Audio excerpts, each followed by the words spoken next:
Good evening. My name is Akshay Bhardwaj. I'm the executive chef at Junoon Restaurant. We're going to be making two different dishes today, utilizing Kewpie mayo, one of my favorite condiments to use. The first dish is going to be crab cakes. So we're going to start with our egg and add in our condiments, starting with our Kewpie mayo, Worcestershire sauce, Dijon mustard. Now we're going to fold in the crab meat, and then we're going to add in our breadcrumbs. They're club crackers. You can use the panko, but these have more flavor.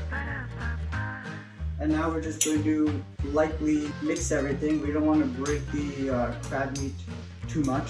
What the mayo does, as well as the egg and the crackers or any kind of breadcrumbs, is that it acts as a binding agent and as a filler. All you'll have to do is basically make the patties, which I'm about to do. So I'm making the patty. It's going to be a little wet, don't worry about that. And you want to leave it for about 30 minutes, put it in the fridge. And while we wait on that, what we can do then is make our sauce. We're going to do the tartar sauce. So the base of this is mayo, so you can use Kewpie. Then we're going to add some dill pickles.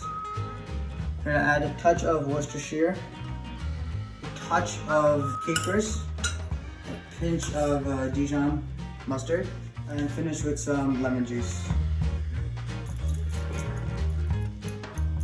And we're going to finish this with some salt and black pepper. So we're going to start cooking off the crab cakes.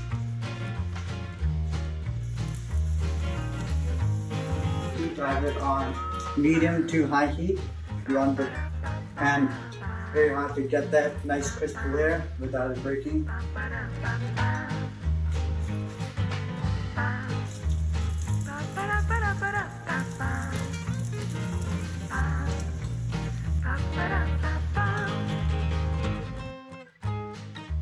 And you can serve it with your tartar sauce.